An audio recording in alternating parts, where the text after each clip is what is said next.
qu'est-ce que c'est que cet état de décadence mentale où la raison n'existe plus, où la déraison fait la loi, où l'argumentation n'existe plus, mais où l'insulte a pris le pas, où le dialogue et le débat n'existent plus, mais où on tabasse, on insulte, on méprise, et sur les réseaux sociaux, pourvu qu'on soit caché derrière son anonymat, on a la possibilité de tout dire. Je ouvre une parenthèse juste pour dire que Stéphane Simon et moi créons cette revue Front Populaire. Elle n'est connue que de lui et de moi. Chacun qui a écrit dans la revue savait qu'il avait écrit ce texte-là, mais personne ne connaissait la revue. Elle est arrivée dans les kiosques le 23 juin, je crois.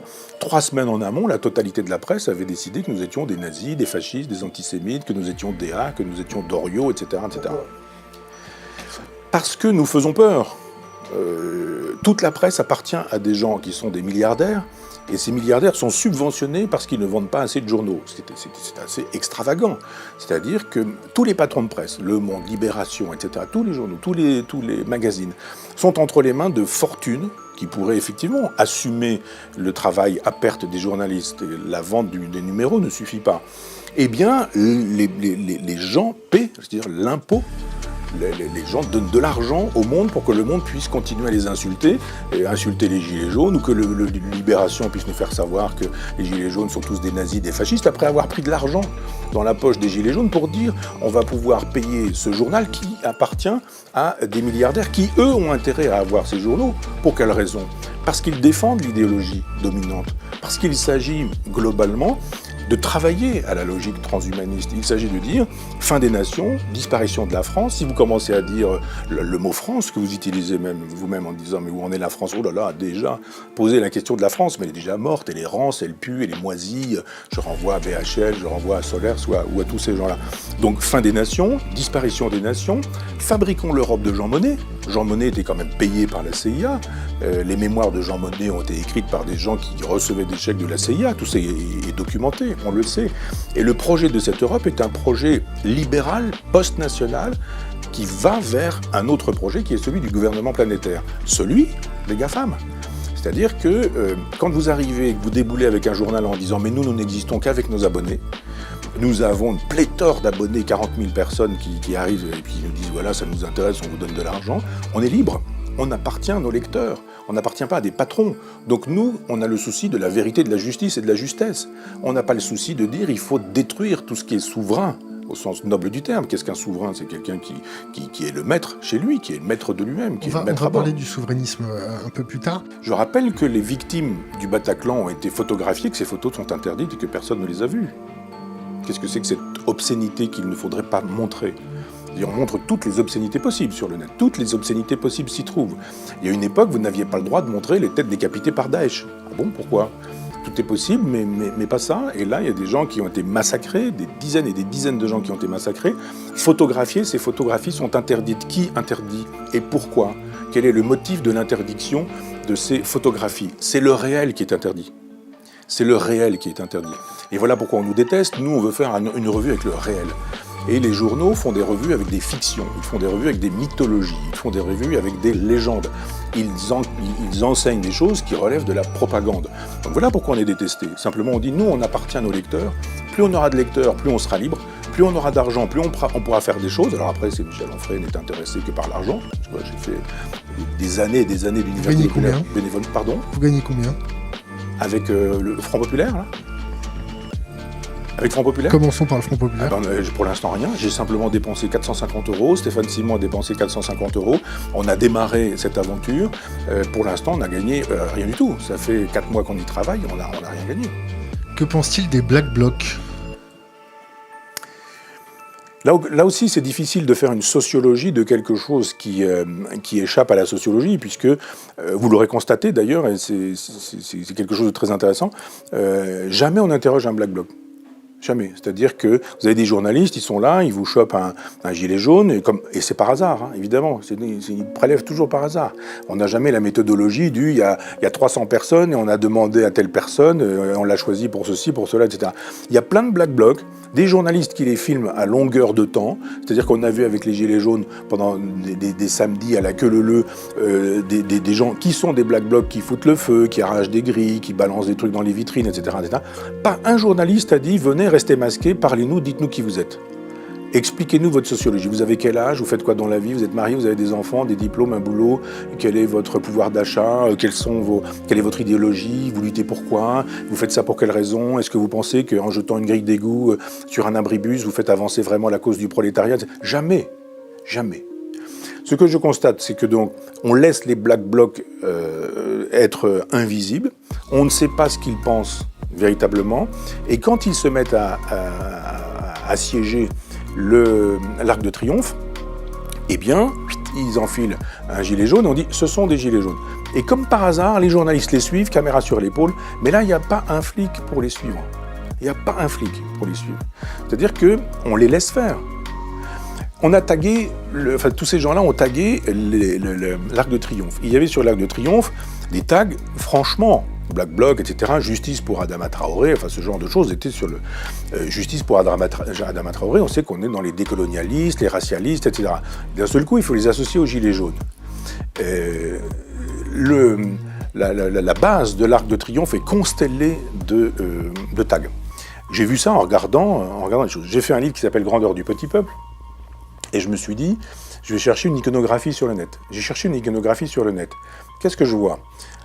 L'Arc de Triomphe, un tag, Gilets jaunes vaincront, tous les autres tags effacés. Je me suis dit, mais c'est quand même bizarre. Je voudrais bien retrouver cette photo que j'ai bien vue en tête, puisqu'il y avait le A dans le rond, symbole anarchiste, justice pour Adama Traoré, etc. Donc des sigles dits antifascistes. Et tout ça avait été effacé, et il ne restait plus que cette seule phrase, Gilets jaunes vaincront. Pour quelle raison? Il s'agissait de dire, les Gilets jaunes sont des casseurs. Il faut discréditer les Gilets jaunes. Moyennant quoi, il y a des gens qui les discréditent et qui sont formidables, ce sont les Black Blocs. Je pense que les Black Blocs sont les idiots utiles du pouvoir macronien. Ils sont instrumentalisés par Castaner qui dit « allez-y, on les laisse faire, on ne me fera pas croire qu'on n'a pas la possibilité d'interpeller des gens qui sont Black Blocs, ils sont vêtus comme ça, ils ont le casque, ils sont invisibles, ils ont le foulard, Black Bloc, ils sont habillés de noir et ils sont en bande.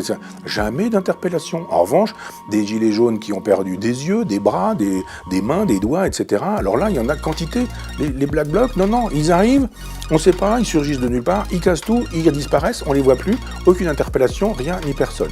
Pas de chef, pas de réseau, rien du tout, une impossibilité de faire une traçabilité. Et à la manif suivante, on les retrouve. Manif suivante, on les retrouve. À la manif suivante, on les retrouve. On se dit, mais qu'est-ce qui se passe pour que ces gens, on n'en ait pas la sociologie, on n'en ait pas le visage, on n'en ait pas le questionnement, les journalistes ne questionnent jamais, ou éventuellement faire un 52 minutes sur BFM en disant on vous file notre carte, on organise votre invisibilité, et vous allez témoigner un visage couvert, et puis on passe 52 minutes et vous allez nous expliquer ce que vous êtes, ce que vous faites, pourquoi vous le faites, etc., etc. Ça ne se fait jamais. Donc je ne vais pas théoriser sur les Black Blocs, je théorise simplement sur la sociologie des Black Blocs.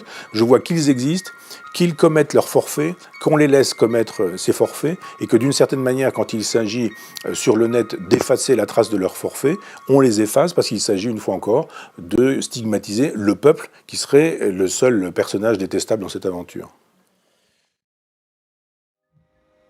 CNews, il est 8h18, bienvenue à tous. Laurence Ferrari, vous recevez ce matin le philosophe Michel Onfray.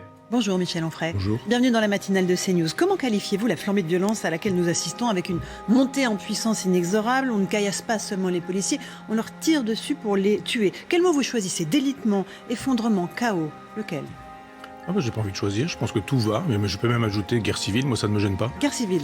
Oui, parce On est en guerre civile. quand je vois plein de gens se dire qu'il ne faut pas exagérer, etc., faut pas exagérer, comment ça, quand des jeunes tirent à bout portant sur un policier simplement parce qu'ils sont en train de se faire, même pas forcément interpeller, contrôler, quand des Français tirent sur des Français, et il y a quand même pas mal de Français qui tirent sur des Français depuis un certain temps, ça s'appelle une guerre civile, oui, et puis en plus de ça, il y a plein de Français qui ne tirent pas sur d'autres Français parce qu'on les laisse faire dans leur petit coin, les territoires perdus de la République, on a décidé qu'on n'y mettrait plus les pieds.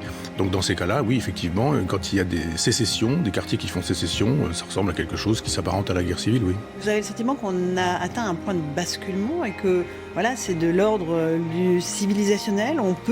Cette période de chaos que vous nommez guerre civile peut nous amener à autre chose?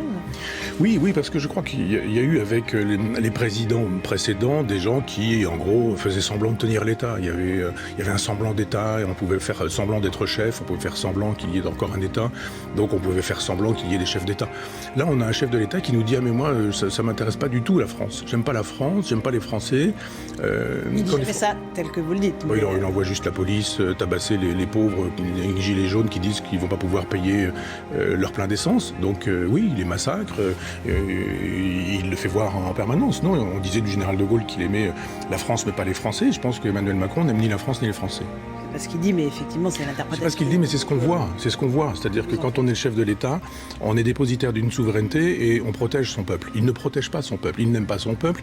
Il expose son peuple. Il protège un certain nombre d'individus et de personnes pour lesquels tout se passe bien. Si vous êtes riche, bien portant, si vous avez de l'argent et si vous faites partie de l'élite de la bourgeoisie française, tout va bien pour vous. Mais si vous faites partie du petit peuple, c'est pas facile de vivre aujourd'hui actuellement en France.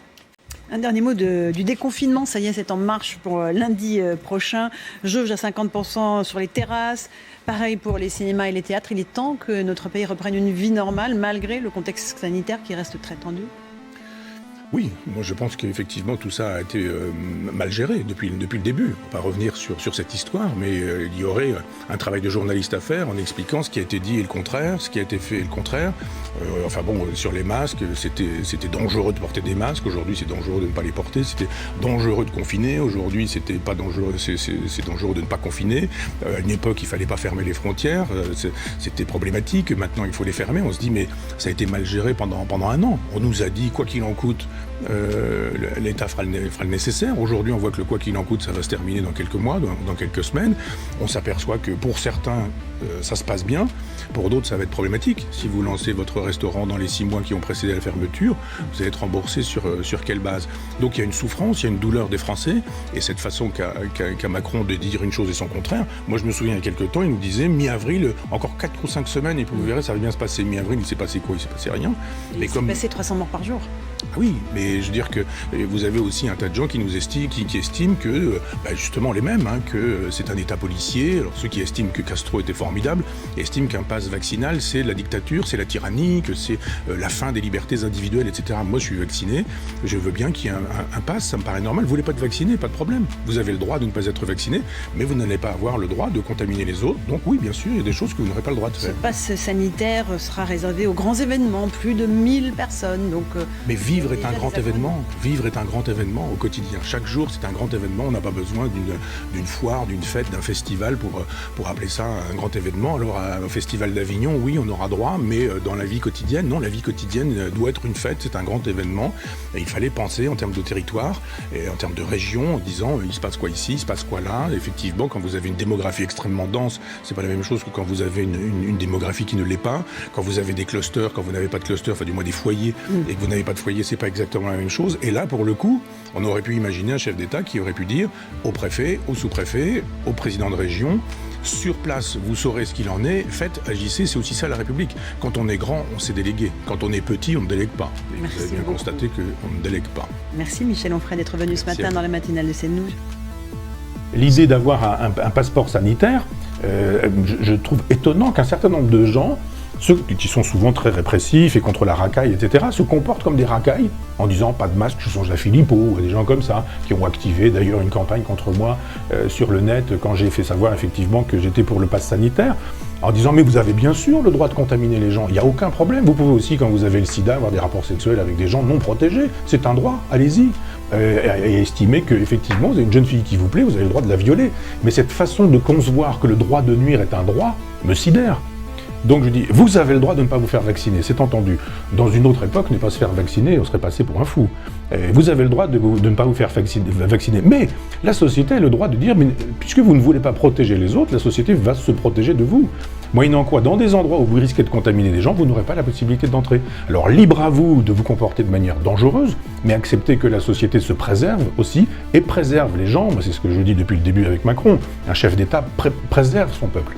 Il n'expose pas son peuple. Et cette idée qu'on devrait pouvoir exposer le peuple, si on roule sur la route à moins de 130, à 130 sur une autoroute, c'est exactement la même chose. On ne va pas dire, mais enfin, ma liberté, j'ai bien la liberté, j'ai une voiture qui roule à 250, j'ai bien le droit de rouler, et puis j'ai bien le droit de rouler ivre-mort. Et puis j'ai bien le droit de rouler c'est ce que après vous reproche, avoir Michel, bu. c'est ce que vous reproche certaines personnes dont on a lu les commentaires. Ils disent, mais Michel Onfray, que l'on pensait comme étant assez proche des libertés, finalement, peut être liberticide. Non, parce que les libertés chez ces gens-là, c'est le pouvoir de nuire. Il n'y a pas de liberté de violer, il n'y a pas de liberté de voler, il n'y a pas de liberté, même pour moi, d'insulter, il n'y a pas de liberté de conduire ivre-mort, il n'y a pas de liberté de couper la tête des gens, il n'y a pas de liberté de dire que les chambres à gaz n'ont pas existé ou je sais pas quoi. Il y a un moment donné où la liberté, c'est pas la licence. Les gens ont l'impression, parce que c'est quand même sidérant, mais au XVIIIe siècle, quand il était question de liberté, eh ben c'était la liberté de Rousseau, c'était la liberté de Voltaire, c'était la liberté de Montesquieu, et on se battait là-dessus. Est-ce que l'obéissance à la loi qu'on s'est prescrite est liberté, comme le dit Rousseau? Est-ce que la liberté, c'est la possibilité, etc., etc. Hier, qu'est-ce que j'ai vu en terrasse? Des gens qui disaient, moi, ma liberté, c'est quoi? C'est de boire des coups? C'est de me faire une toile? C'est de prendre une bière? C'est de fumer en terrasse? C'est ça la liberté aujourd'hui? Et de dire, ah non, moi je suis là, je vais rester là 3 heures de toute façon, je suis là depuis 4 heures, c'est possible jusqu'à 21h, vous, ah bah non, il n'y a pas de place pour vous, ça fume, c'est pas ça la liberté. Je crois que les gens confondent aujourd'hui liberté et licence. On n'aura pas chez moi un défenseur de la licence, on aura chez moi un défenseur de la liberté. Les gens qui estiment que le pouvoir de nuire c'est une liberté, et qui estiment que quand je dis non, le pouvoir de nuire n'est pas un pouvoir, et c'est du moins pas une liberté, qui estiment que je suis liberticide, ils ont le droit, simplement je pense qu'il y a une confusion mentale chez ces gens-là, qui estiment que la liberté, c'est la possibilité qu'ils avaient quand ils étaient enfants, de pouvoir manger tous les bonbons de la boulangerie, de pouvoir avoir tous les jouets du magasin en disant « mais c'est ma liberté, j'y ai bien le droit ». C'est une pensée d'enfant roi. C'est une pensée d'enfant roi dans une société d'enfants rois, gouvernée par un enfant roi. La bonne nouvelle, si je puis dire, noubi, c'est que là, le gouffre, on devrait bientôt en sortir, puisque ça y est, on est déconfiné. Jean Castex l'a annoncé. Le pass sanitaire, les copains, le pass sanitaire, il l'a annoncé, Janou. Le pass sanitaire. Alors, le pass sanitaire, vous le savez. Vous le savez, on ne sait pas. On ne sait pas. Ceux qui parlaient de pass sanitaire il y a quelque temps, c'était des conspirationnistes. Donc vous le savez, qui le sait? Parce que là, visiblement, vous nous apprenez le truc. Donc, quand tu dis vous le savez, ça veut dire que tu dis aux gens, vous avez tous lu la presse conspi, on est d'accord? Ah oui, Jeannot. On nous avait dit pas de passe sanitaire, hein. On nous avait dit pas de... Jamais.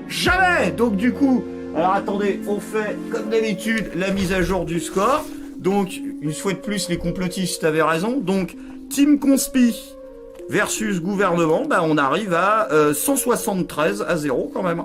Faudrait peut-être arrêter les prolongations, faudra demander à l'arbitre de couper, parce que là, ils se font du mal, hein. Ça sert à rien, hein. C'est fou, ça fait 1 an qu'on traite les gens de complotistes, et là, ça y est, Castex, il arrive, il dit passe sanitaire. C'est complètement incroyable. Alors attention, petite précision essentielle. Parce que je sais qu'il y a plein de gens qui vont me dire, oui, ça y est, il faudra qu'on ait le pass sanitaire, il faudra être vacciné pour aller au resto, il faudra être vacciné pour aller au théâtre, il faudra être vacciné pour pouvoir sortir, aller dans les salles de sport. Non, ça y est.